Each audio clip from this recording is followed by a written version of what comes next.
সবশেষে আসবো মাওলানা আব্দুল ওয়াল সাহেবের কাছে। আমরা একেবারেই শেষ, আমাকে জানানো হয়েছে 2 মিনিট 3 মিনিট বাকি আছে, যে বয়াতের গুরুত্ব সম্পর্কে আমরা আলোচনা করব বলেছিলাম, এ ব্যাপারে যদি আপনি কিছুটা বলেন। যে অনেক কথা হয়েছে, 4 দিন আমরা এখানে বসেছি, আপনারা কষ্ট করে এসেছেন, কষ্ট করে শুনেছেন, আপনাদেরকে ধন্যবাদ জানাই।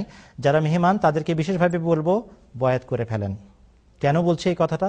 কেননা আমরা বিশ্বাস করি হযরত আকদাস মির্জা গুলাম আহমদ কাদিয়ানী আলাইহিস সালাম সেই প্রতিশ্রুত মাসিহ এবং মাহদি, যার কথা হযরত মুহাম্মদ রাসূলুল্লাহ সাল্লাল্লাহু আলাইহি ওয়াসাল্লাম বলে গেছেন।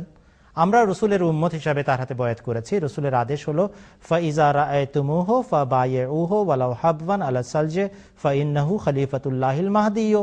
যখন ইমাম মাহদির সন্ধান পাবে নির্দ্বিধায় তার হাতে বয়াত করে ফেলবে।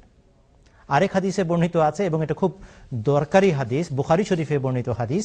হযরত হুযায়ফা বিন ইয়ামান প্রশ্ন করলেন, হে আল্লাহর রাসূল, শেষ যুগে কি আবার বিশৃঙ্খলা দেখা দিবে? বলে হ্যাঁ, দেখা দিবে।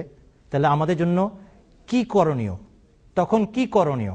হুজুর সাল্লাল্লাহু আলাইহি ওয়াসাল্লাম বলছেন, তালজামু জামাআতাল মুসলিমিনা ওয়া ইমামাহুম। তোমাদের দায়িত্ব একটাই, মুসলমানদের খাঁটি জামাত অনুসন্ধান করে সেখানে প্রবেশ করো, এবং আল্লাহর পক্ষ থেকে নির্ধারিত ঐশী নেতৃত্বের অধীনে তারা যে একত্র হয়েছে সেই ইমামের হাতে একত্র হও। কুলতু ইয়া রাসূলুল্লাহ ইল্লাম ইয়াকুল লাহুম জামাআতুন ওয়ালা ইমামুন।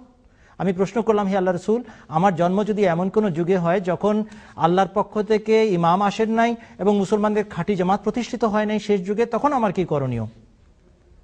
তখন হুজুর সাল্লাল্লাহু আলাইহি ওয়াসাল্লাম বলেন, কালা ফাতাজিল তিলকাল ফিরাকা কুল্লাহা ওয়ালাউ আনতা আযযাবে আসলে শাজারাতিন হাত্তা ইউদরিকাকাল মাউত ওয়া আনতা আলা যালিক।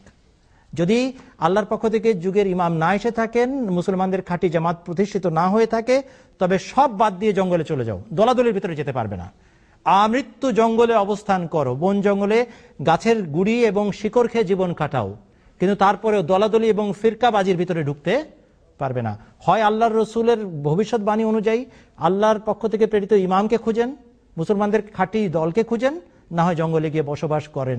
এই দুয়ের মধ্যখানে আর কোনো সুযোগ নাই।